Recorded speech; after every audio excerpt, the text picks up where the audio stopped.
Il y a deux façons rapides et gratuites de soutenir ma chaîne YouTube. La première, c'est de laisser un pouce bleu si la vidéo te plaît. La deuxième, c'est de regarder une publicité gratuitement sur ma page Utip dont le lien est en description. Merci à tous. Salut les devins, c'est Saikyu. Vidéo de news aujourd'hui pour vous dire qu'un tout nouveau jeu Dragon Ball vient d'être annoncé. Ça a été annoncé officiellement par le biais du compte Twitter de Bandai Namco. Ça a également été annoncé par le biais du compte Twitter du V-Jump, le magazine mensuel japonais V-Jump. Et bon, peut-être que vous en avez déjà entendu parler depuis tout à l'heure, l'annonce est toute fraîche, il y a quelques heures à peine, mais peut-être que vous avez entendu comme quoi il y a eu un tweet qui a été posté par Bandai, qui a été retiré, etc. Alors oui, en effet, il y a eu un tweet qui a été posté, mais ne vous en faites pas, c'était pas un fake ou quoi, c'est juste qu'ils se sont un petit peu embrouillés sur la communication, mais l'annonce est bien réelle, ils ont reposté une nouvelle fois l'annonce une fois que le V-Jump a communiqué dessus en japonais, donc je pense qu'il fallait que le V-Jump communique d'abord dessus, puis ensuite les autres, et pas Bandai en premier ou un truc comme ça. Enfin bref, c'est du détail. Mais sachez que au travers aussi bien du tweet qui a été supprimé que du nouveau tweet, et bien qu'est-ce qu'on nous dit? En 2019, un nouveau projet de jeu centré sur le monde de Dragon Ball Z débutera. Et le tweet rajoute en nous disant « Et aussi, le guerrier de l'univers 11 rejoindra le combat dans Dragon Ball FighterZ. Plus d'infos vous seront révélées lors des finales du tournoi Dragon Ball FighterZ les 26 et 27 janvier. » En sachant les devins que hier j'avais vu passer sur Twitter l'info comme quoi un des producteurs du jeu Dragon Ball FighterZ disait qu'ils avaient pas mal de choses à annoncer et que le magazine V-Jump devrait également nous en révéler ou nous en teaser certaines aussi, en particulier concernant le jeu Fighters. Alors, on va vite fait en parler de Fighters, le guerrier de l'univers 11, pour moi il n'y a pas de doute. Il y a très peu de chances que ça soit Toppo et on est sûr que ça va pas être des gars un petit peu pourris comme Zoiré ou Kettle ou Kenshi, des trucs comme ça. Donc ça sera Jiren. Et pour moi ça ne fait nul doute que à peu près aux alentours du 26-27 janvier on devrait avoir un trailer comme c'était le cas pour Cooler etc. pour Jiren dans le jeu Fighters.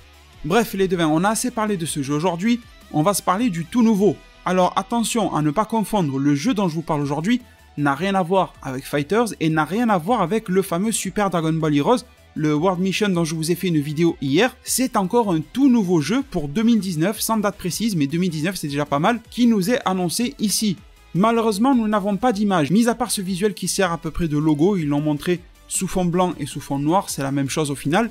Et on peut alors y lire Dragon Ball Game Project avec un Z à la fin, il y a écrit Action RPG. Donc la première fois quand ils ont fait le post, à la vue du logo, c'est sûr qu'il y a le Z de Dragon Ball Z, mais on pouvait se poser la question, est-ce que c'est le projet qui est Z et le jeu va couvrir l'ensemble de la saga, DB, DBZ, DBGT, DBS, etc.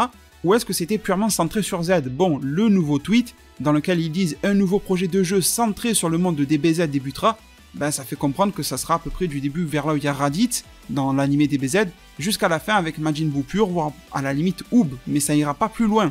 C'est bizarre d'avoir cette espèce de rétrogradage, de ne pas faire de jeu sur la licence Super, surtout qu'il y avait un minimum de scénario à développer sur Super ou quoi que ce soit, d'exploiter le monde de Z qui a déjà été beaucoup exploité par le passé par d'autres jeux en fait, mais la nouveauté ne semble pas vraiment se porter sur les personnages, ni sur les pouvoirs ou les transformations, mais surtout sur le type de jeu.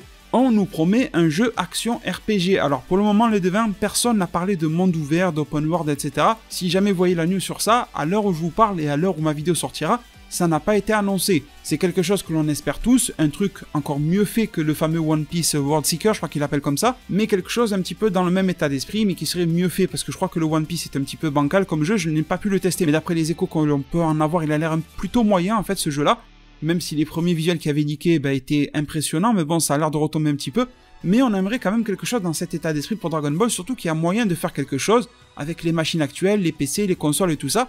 Mais bon, malheureusement, je vous le redis, côté open world, il n'y a rien, et d'ailleurs pas d'image non plus, je vous ai dit juste le logo, pas d'informations sur les modes de jeu, sur l'histoire, etc. Est-ce que ça sera une histoire alternative à Dragon Ball Z? Est-ce que ça reprendra purement et simplement, enfin simplement c'est déjà pas mal, hein, l'histoire de base de DBZ comme beaucoup de jeux l'ont déjà fait auparavant?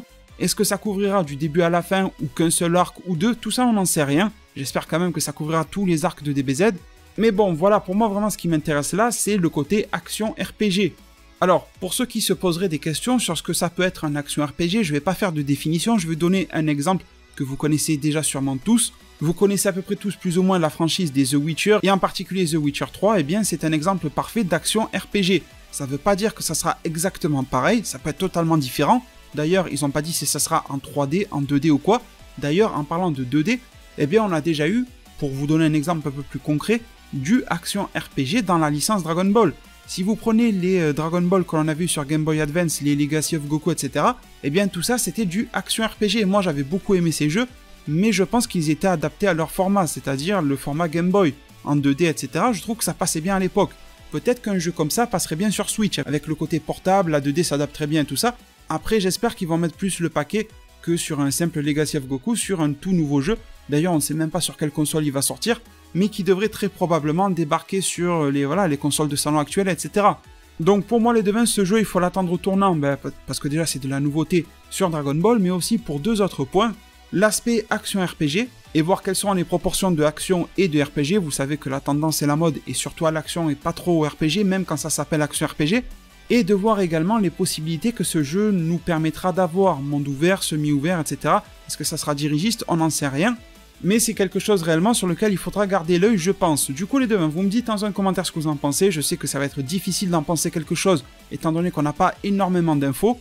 En tout cas, je pense qu'on peut être tous d'accord sur une chose, c'est que dès que l'on a de la nouveauté sur Dragon Ball, c'est bien, parce que ça veut dire que la licence et la franchise continuent de vivre de plus en plus, continuent de se renouveler.